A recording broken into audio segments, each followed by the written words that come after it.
नमस्कार दोस्तों, day inspired YouTube channel में आपका दिल से स्वागत है। इस कहानी को जरा गौर से सुनिएगा क्योंकि ये कहानी आपकी जिंदगी बदलने वाली है।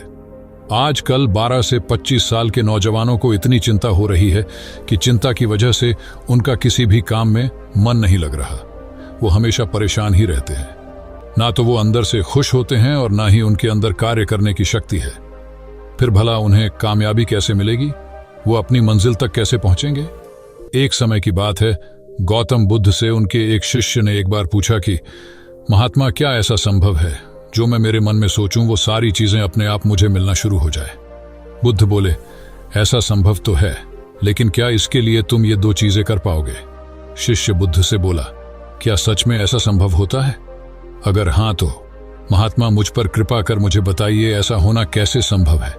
मैं इसके लिए कुछ भी करूंगा। बुद्ध शिष्य से बोले, तो सुनो, तुम अपने मन में जो चाहो वो तुम्हें मिलने लग जाए।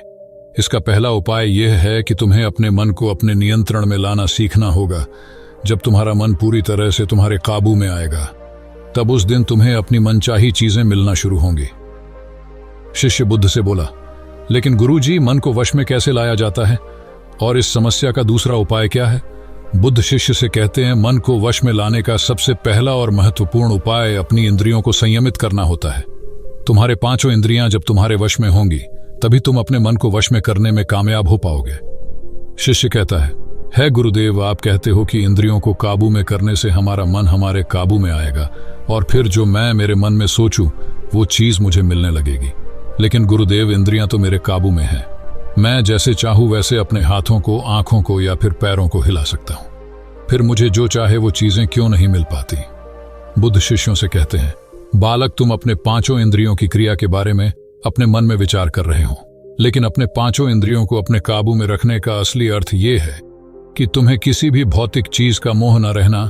जब मनुष्य के मन के अंदर अलग अलग प्रकार के मोह उत्पादित होते हैं, तब उसका मन उन चीजों को देख दुखी होता है, जिस वजह से वो व्यर्थ की चिंता में फंसता चला जाता है।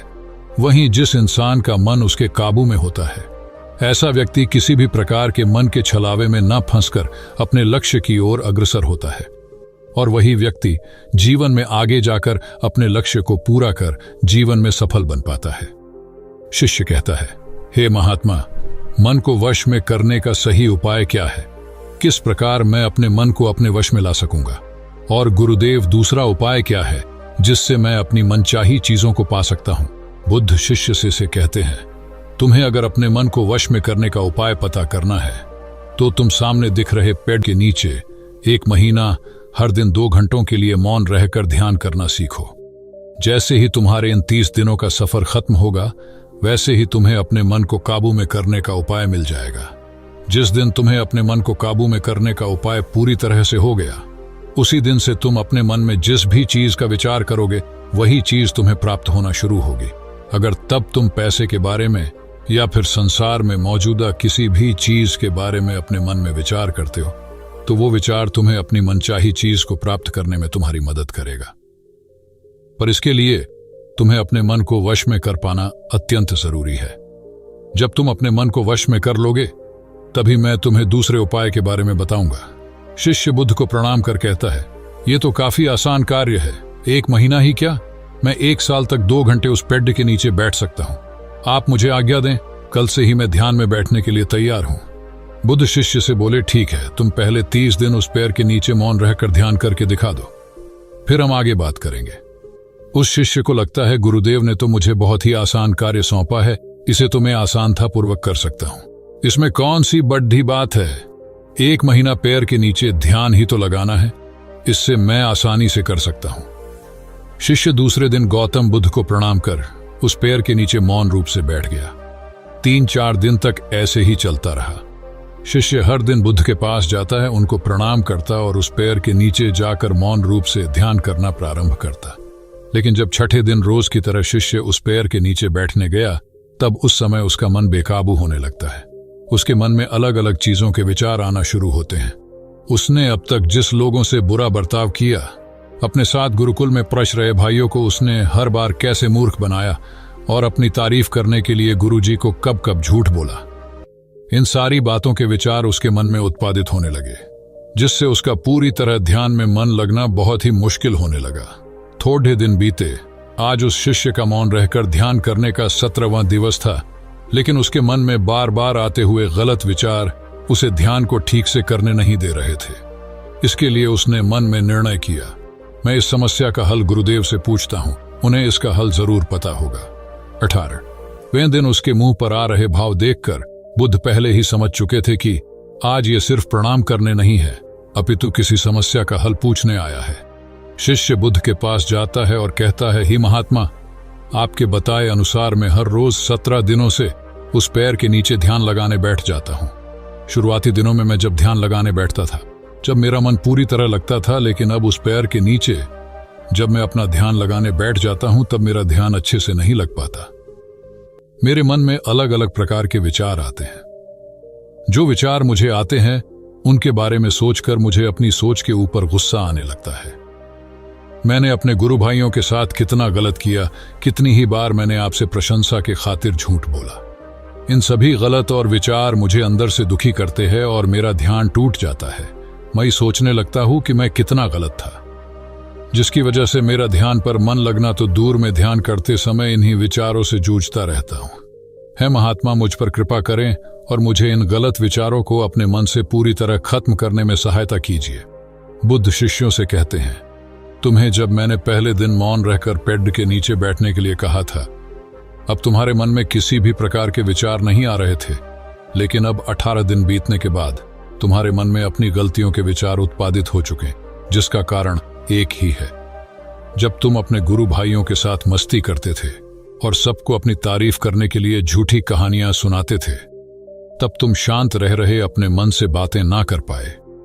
पूरे दिन गुरु भाइयों के सामने बढ़ावा करने में समय व्यतीत करते थे, लेकिन जब तुम अपने अंदर अपने मन से बातें करना प्रारंभ किया तो तुम्हें अपने आप ही अपनी गलतियों के बारे में विचार आने शुरू हुए, जिसका कारण एक ही है।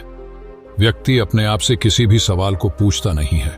लोग शांत रहकर खुद से बात करना पसंद नहीं करते और दूसरों से अपनी समस्याओं का हल पूछकर उदास होते हैं। जब इंसान अपनी किसी भी प्रकार की समस्या का हल शांत रहकर अपने आप से पूछता है, तब उस वक्त उस व्यक्ति की बुद्धि खुद ब खुद उस समस्या को हल करने का रास्ता उस इंसान को बताना शुरू करती है। जब तुम अपने आप से बातें करना प्रारंभ करते हो, तब तुम्हें खुद की अच्छाइयां और बुराइयां दोनों दिखना शुरू होती है, जिसका फायदा तुम्हें भविष्य में होना शुरू होता है। यानी जब तुम्हें अपनी गलतियां दिखती है, तब तुम उन पर शांति से काम कर अपने आप ही आगे बढ़ना शुरू कर देते हो। क्यों? जिस वजह से तुम अपने मन में जिस भी चीज को सोचते हो, उस चीज को प्राप्त करने का रास्ता तुम्हारी बुद्धि तुम्हें दिखाना शुरू कर दी है। बौद्ध कहते हैं, इसलिए मैंने पहले ही दिन तुम्हें बताया था, जैसे जैसे तुम शांत रहकर अपने मन से विचार करना शुरू करोगे, वैसे वैसे तुम्हें अपनी मन चाहे चीजें मिलना प्रारंभ होंगी। बुद्ध शिष्य से बोले, गुरुदेव, आपने मुझे दूसरा उपाय बताने का भी वादा किया था। मुझे लगता है वो उपाय इससे आसान होगा। कृपा कर मुझे दूसरा भी उपाय बताइए। बुद्ध शिशु को बोले, मैं तुम्हें दूसरा उपाय तुम्हारे 30 दिन पूरे होते ही बता दूंगा। शिष्य बुद्ध को निराशा भरी नजरों से देखता है और वहां से चला जाता है। थोड़े दिन बीतते आज उस शिष्य के 30 दिन पूरे हो चुके थे। शिष्य बुद्ध के पास चला जाता है और बुद्ध से पूछता है गुरुदेव, मुझे मेरा मन इतना हल्का क्यों लग रहा है? आज मेरे मन में पहले से कम विचार आते हैं और मेरे मन में किसी चीज को प्राप्त करने का मोह भी नहीं है। लेकिन गुरुदेव, दूसरा उपाय क्या था जिसे आपने उस दिन नहीं बताया?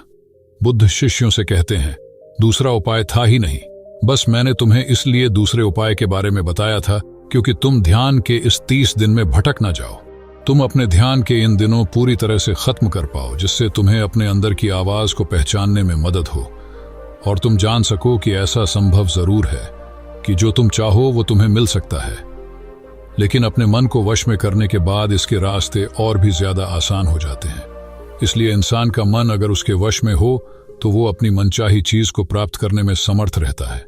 वो कहते हैं ना, मन के जीते जीत और मन के हारे हार। इसलिए मन को काबू में करना सीखो, शांत रहो, हर दिन ध्यान करो, एक्सरसाइज करो, तभी तुम्हारे दिनचर्या बदलेगी।